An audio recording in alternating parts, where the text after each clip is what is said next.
La cita. Fragment primer de l'últim trencalòs de Frederic Soler en Pitarra. 1. La cita. Que haya un buñuelo más que importa al mundo. J.E. La una crec que tocava de la nit, trista quietud.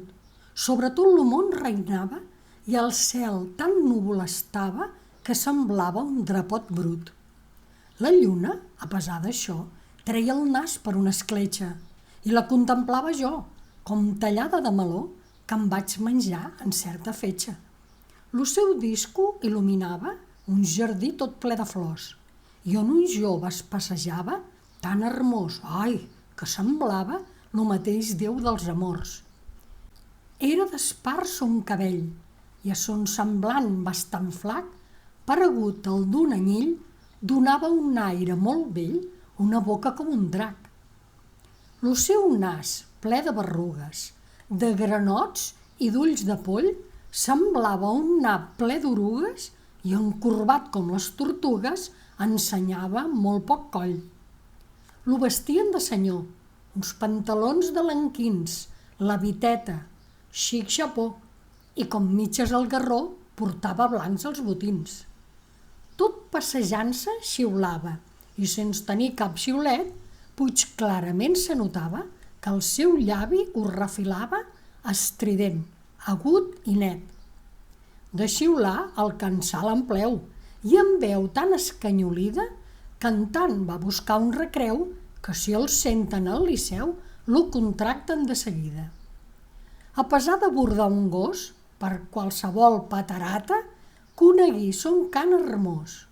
Era l'ària de la tos del final de la Traviata. A l'acabar la cantada aparegué una senyora, dintre un vel molt recatada, com gata que en la teulada busca lo mascle que enyora. D'on havia sortit ningú podia atinar, i com sombra que de nit ha somiat un noi petit, se la veia allí avançar. Al reparar-ho el minyó, al costat d'un lliri, es para. «Ets tu, Rosaura?» «Jo sóc», i es varen fer un petó a les galtes de la cara.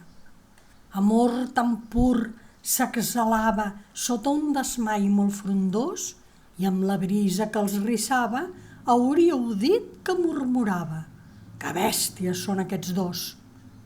Xuclaven tant una veia del lliri la mel que brota i es mesclà l'olor que treia amb la que la dama feia d'essència de bergamota.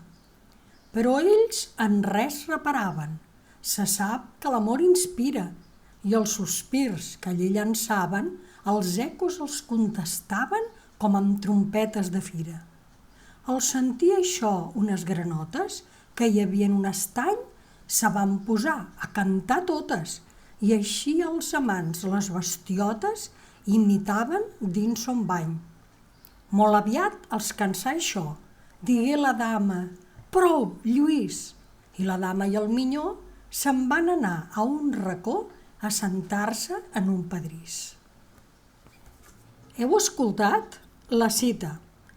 Primer fragment de l'últim trencalòs de Frederic Soler en Pitarra.